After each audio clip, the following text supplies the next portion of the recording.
Hey everyone, so welcome to the first installment of All Things Business with Geo from Aztec Robotics. Today we're going to be going over how I would approach a grant, specifically a grant that is almost a guarantee for most FRC teams as long as you put an application out there early enough. So we're looking at the Gene Haas Grant. For those of you who have been in FRC for a little bit, I'm sure you've heard of Gene Haas. They're um, sponsoring organization for FRC year in, year out. Just so you know, I'm going to try to keep this within 25 minutes. If I need to go longer than that, I'll either edit together this video later or make two. So we're going to be applying for the Student Competition Teams FRC FTC 2026-2027. This opens every year, May 1st, so you can get it out there really quickly. Now, of course, I'm not going to share this information with you all, but you do need to make a login. So you can go through that process down at the sign up of creating a login. Of course, Aztec Robotics already has one. Actually, for sake of showing you, it's pretty straightforward. It's just making an email and password. So don't fret that one too much. We're going to see if I remember our password. We do not remember our password. Let me try it one more time. Otherwise, I will stop the video and restart it.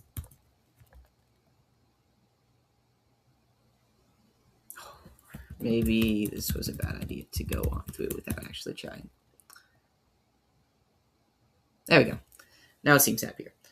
So while it's logging me in here, Gene Haas is really looking for teams that, have that background in teaching students FRC skills. You don't need to oversell them on one specific aspect of your team. They're looking to support your team because you are a first team of some sort, FRC or FTC. I think this is a great application to start on for your first grant as well. It gives you a lot of good background. So let's take a look here. You'll have to make an applicant profile. We already have it filled out, but that's stuff like your email. I would use a contact email. It's easiest. Organization name. If you're registered as a nonprofit, then you can have your official nonprofit name, as well as your lead mentor should be your contact. You shouldn't really be putting your name, especially if you're under 18. It should be whoever is the lead mentor. So with that, we look at the actual application. So we're going to add one for 2026. This was an old one we never submitted. 2026, 2027. All it is this one piece right here. So if we open it, we can kind of start going down. First, date. So today is May 11th. Oh, it autofilled. My bad. First time your team has applied, of course, play that by year. Rookie team, just make sure you're familiar with the definition of a rookie team for first. If I'm not mistaken, it's first year for sure. Second year, technically, are still a rookie team, but double check it. It's always good to double check. What does your team build? So if you're an FRC team and FTC team, you're going to build a robot. This is also for other student competitions, so that's why SAE and stuff like that. So you could be building a car. Description of your competition pending availability. This one gets us every time usually. You do not need to include this if you're an FRC or FTC team. We are a pre-approved competition, meaning you don't have to. So go ahead and skip that part. This one, though, this would be depending on if you're an FRC team or an FTC team. Then we can go down here. So, for example, Aztec Robotics last year, we participated in the AZ North Regional, Las Vegas Regional, which also, I'm trying to record these on Canva. We're going to see how that goes. It might have like a Canva pop-up for AI. I have no idea. We also, though, participated in the Arizona Robotics League qualifiers and championship. Now, I don't have off the top of my head which qualifiers. It's nice to include those, but always good to just include as much information as possible. So, this was in Flagstaff, Arizona. This was in Las Vegas, Nevada. These are in Gilbert, Arizona. Just give Haas as much information as you can. The more they know, the better. Team name, this is where this one part's straightforward pretty much. We're Aztec Robotics. Team number is 6479. Aztec Robotics LLC. Just means we're a limited liability company. It really depends on what type of 501c3 you are, that sort of thing. You're a smaller company versus a bigger company. And then, of course, it was probably at the top and I missed it. Nope. Scroll down here. We can put ourselves in the United States. Am I doing it on time? Not too bad. Grant check payable to, make it payable to Aztec Robotics. Sometimes Aztec Robotics boosters. Either way works. Of course, Aztec Robotics boosters for us is our booster organization run by our parents, mostly so that we can run it as a 501c3. If you're not a 501c3, I would highly recommend it. Gene Haas doesn't require it, but there are a lot of grants that are a lot easier to get if you are a 501c3. This part right here is your tax ID. So now, Aztec Robotics, we have this grant guide. So if you're looking at our grant guide, you can look up tax ID, and it will come up. It's also called an EID, which really interchangeable. Here is our tax ID. Now, if you are an organization and you know you are a 501c3, but you do not know what your tax number is, you can look it up. So if I looked up here, Aztec Robotics LLC, the second thing that comes up is Charity Navigator. Charity Navigator is just a database of every registered charity. And there you go, right there, EIN. Except if, I have a pop-up and highlight everything. Not always the most updated address when it comes to where your charity is located, so definitely double-check that. That's a letter of determination, which determines whether or not you are a 501c3 and where your address is stated. Primary contact, I would highly recommend this being your lead mentor. Sorry about that. I think if I do too many of these in one evening, I'm going to wear my voice down quite a significant portion. And their contact email.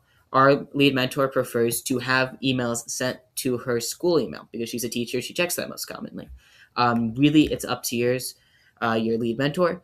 For our contact phone number, we just do the school's phone number. So Corona del Sol's phone number is 480-752-8888. Again, organization's physical street address. This might depend on charity, nonprofit, wherever you fall. For the sake, yes, our physical street address is 1001 East Knox Road, Tempe, Arizona, 85284. It's Corona del Sol.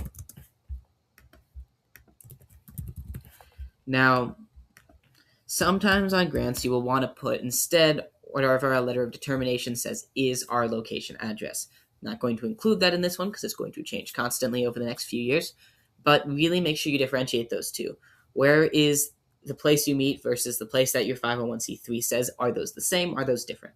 That's where it really comes down to mailing address. This is where the check is sent. You don't want to send the check to a school because it could get lost. If you can send it to like a booster organization's house, like the booster president's house or something like that, there's just a better chance it doesn't get lost because there's not as much influx of mail coming in. Name of school or school students attend. So if you're a school team like us, you can put Corona del Sol High School, or, as we get more and more Tempe Union students, just Tempe Union High School District and list those schools out. Or if you're a community team, kind of schools your team hails from. So for us, for now, I'm going to put Corona del Sol High School. Of course, that can change in the future. Is your team from any of these? We are looking at a public high school. Again, totally up to you. Community teams are accounted for. Gene Haas is very good about that. Okay, team website. So we have team6479.org. That's our team website. We also have our very active Instagram. Now, this is where things get a little different. I think it is perfectly acceptable to put Team6479 Aztec Robotics, which is our YouTube. Although I think I'm a little off in that handle. Let's see. Let's take a little adventure with me through my tabs. Aztec Robotics Team6479. Yes, I was correct. That's our YouTube. Past that, though, we have a Facebook, we have a Twitter.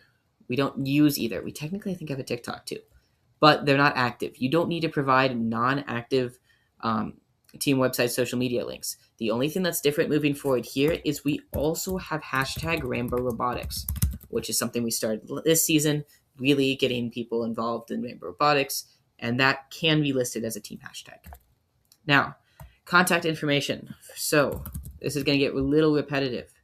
I have 15 minutes, so I might not show you me filling it all out, but that is okay. These are just basic contact information to our lead mentors. Again, they don't really call. So unless it's something directly about shipping a check, you can just put a school address.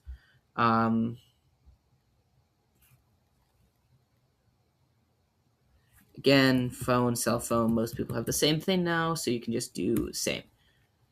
Where do you meet to build your robots and learn about robotics? Okay, so here, let me give you a bit overview of what we're looking at. We're almost done with the grant. This is one of the easiest grants. So here's what I'm going to give you in these next 14 minutes. Where do you meet to build your robots or car and learn robotics? This is where you can include that we meet at Coronado High School. Please use complete sentences. I just don't have time to write that out, so I'm just going to give you some bullet points. Again, I don't know what the AI thing is. Coronado High School. We also meet in the engineering room and automotive shop. You can say old automotive shop, refurbished engineering garage, whatever you want to call it. For the sake of the grant, it's just showing that we have a dedicated space for robotics.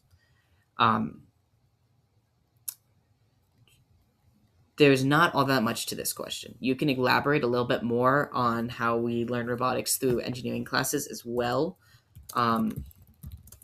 like throughout the school day, stuff like that. But ultimately, they just want a location. They want to know that you have a spot you are building this robot. You're not just kind of building it wherever. Does your school have a machine shop for you to use? The answer is yes. Again, here's where it gets interesting. The next question is, what tools and machines do you use to build your robots or cars? Do you need to explain here what type of machines we have in the machine shop? Maybe not. Here is where you can really look at lathe, mill, CNC machine, 3-axis, vertical and horizontal band saws. Oh, if I can spell, drills, handheld, like screwdrivers, so on and so forth. Really, any tool your team uses to build the robot every year. So, quite honestly, if you wanted to add laser cutter, because usually we end up laser cutting sponsors, if we put them on wood or if we cut off a piece of plastic that's not done on the CNC, there's really a lot of options here. They just want to see that you have the machining capacity to build a robot. So regardless of how specific you want to get, you can give a little background on what each machine does. But you don't have to go all that crazy. They know what a lathe is. We can say that we lathe standoffs that then help our robot shoot whatever the game piece is, whatever you want to do there.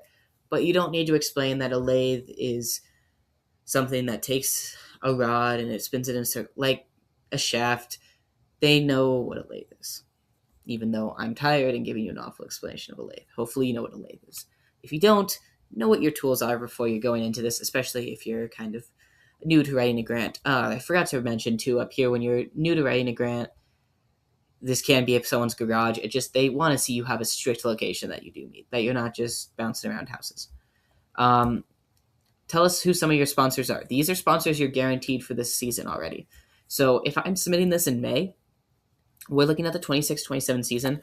I'm looking at our sponsors and seeing who we will for sure have next year. This isn't going to potentially be people like Boeing and RTX, even though typically we get them year to year because of mentors, because they haven't renewed it yet.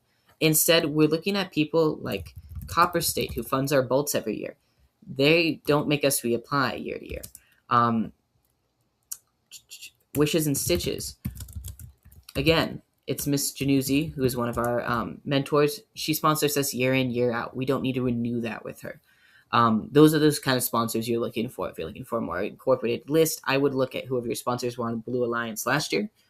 Cross-reference who gave you one-time payments versus multiple payments. Okay, next up, we have mentors. So if you come over here to this, I'm pretty sure, if not, it's in the business plan. And this will all be public information. Yes, this is not in there. I'll actually throw it in there later. This should all be on the website before I graduate. Free to look at for any other teams as well. Sorry, you can see I'm trying to figure out Canva right now. But this is really just list out our mentors, what their companies are from. They don't need the mentors' full backstory. They just need stuff like Dr. Wendell, our lead mentor. She works for Corona del Sol High School as an engineering teacher. Miss Padilla, she works for Corona del Sol High School as a biology teacher or exercise physiology teacher. That's really all they're looking for. They're trying to see that you have mentors from distinct backgrounds, and they're also trying to cross-reference and see if you could get grants from other places. They don't want to overshadow you with money, but again, this is a pretty sure system. What CAD CAM systems are you using? If none, please provide a description on what your team is using. We use CAD, we use Onshape. CAM 2, I believe they just added those CAM features. Just explain how we use CAD year to year, that prototyping, CAD vent, and what we use in season 4. After that, how many students are in your team? If you're applying in May and you don't know that freshman class, but you know you have a senior class leaving, maybe split the difference. For example, this year, we have 28 seniors graduating, if I'm not mistaken, including myself. So we're going from 63 minus 28. Are we really going to gain 28 freshmen, or do we want to split the difference, say we're like a team of 55? This is okay to guesstimate on. They're just looking for if you're a small team or a large team. So next, we have file upload. I have 9 minutes. I'm doing great. This is pictures of your team, products you've built, any other documents to tell us about your team. Photos, copies of newspaper stories, letters, etc. As techs, if you're watching this, I would recommend including at least one of these, either the additional attachment or this guy here. Here we go. Being the LGBTQ plus nation article. That really makes us stand out. Other than that, though, pictures, if you're doing pictures, which also this next one is one file of 5 photos of the team, minimum 5, make sure there's, 1 or 2 team photos, 1 or 2 robot photos, 1 or 2 photos at outreach events. Really show them the diversity we have. I would even say, if you're doing outreach, 1 Rainbow Robotics, 1 engineering mini camp, 1 Sunset Library, 1 Future for Kids event, whatever you're still looking at for the season. Why? Because it shows you're a well-rounded team. Whatever your team is doing is what you want to look into. I'm so sorry. I'm having an awful day speaking. Additional attachments. If it gives you a spot to do additional attachments, do it.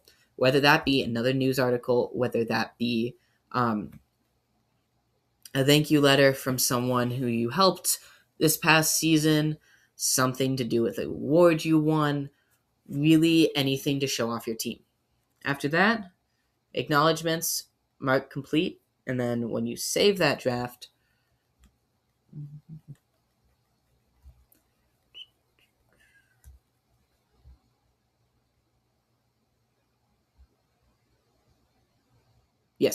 when you save that draft, you'll click mark complete, and then it will turn green and allow you to submit right here.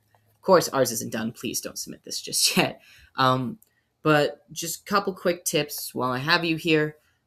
First, fill out Gene Haas as soon as you can. The sooner you get it filled out, the sooner you get the money, the sooner you can pay for registration costs. Might I remind you that it's $6,000 for your first regional for FRC, $3,000 for your second, and so on and so forth, although Aztec Robotics really doesn't do more than 2. So the sooner you get this like $3,000, at least it was $3,000 this year, that's half your registration costs. You don't have to worry about that anymore. There's no fumbling for money whatsoever. So, a couple other things when we're looking down here at long answer. 5 to 8 sentences is preferred. Paragraph. But some of these don't need that. So maybe just give them 1 nice sentence. Yes, our school does have a machine shop that we get to use. These, maybe 3 to 5. Really play it by ear. I will do another one with more of a tailored grant because this one's very straightforward, very FRC based. But just give them something that you would feel proud turning in to a teacher. Don't use AI. At this point, grants are still being graded by people, and people like to see personable yet formal grant applications. Something that shows that that person is passionate and connected to what they're doing, but also understands that they're asking formally for money. We're asking Gene Haas, in this case, for $3,000. That's not just like a small sum of money. It's not crazy, probably, for Gene Haas, but it's still money. So we really want to come across as true, passionate people who understand the formality of the situation and are looking forward to creating an organizational partnership. Now, I have 5 minutes left, so I'm going to show you one more thing, and that is our sponsor tiers. So for lack of, I didn't think I was going to have time, so I was going to make it a different one, but we'll try to see what I can fit in here. So sponsor tiers. Aztec Robotics has sponsor tiers. What does that mean? It means that depending on how much money your organization gives us, we give you different benefits. So we have it split up into 4 different tiers. There's platinum, that's over $2,000. This is the big logo on the back of the t-shirt. Big logo on the robot, logo on the website with a description of what your website does. Sorry, what your organization does. Gold, 1,000 to 1,999. That's, it's not huge, but it's pretty large, pretty substantial, similar kind of things. And then it goes silver, which is 500 to 999, to bronze, $1 to 499. With that, too, each time we get a sponsor, we will post them on Instagram and also offer that they can come into our shop and see our spaces. This applies to any grant we get. Individual donations are a little different. That usually ends up kind of around the edge of our t-shirts, and that's about it. But really, that's what we're looking at here. It's just important to remember that we do things to honor our sponsors. We aren't just kind of, thanks for the money, see you never. We're really giving them a chance to see what we do, see what they are supporting. I will probably go over sponsor tiers a little bit more in a later video, but for now, thank you so much for joining me. I hope this was at least a little bit helpful. I'm sorry it wasn't that rehearsed and tailored, but Gene Haas, great place to start, especially if it's your first ever grant. Get it in before you go on school break. Otherwise, it's not getting done over the summer, and then you're not going to have it submitted until the second wave of grant applications, which sometimes don't even get back to you till after the season is over. Have a great one.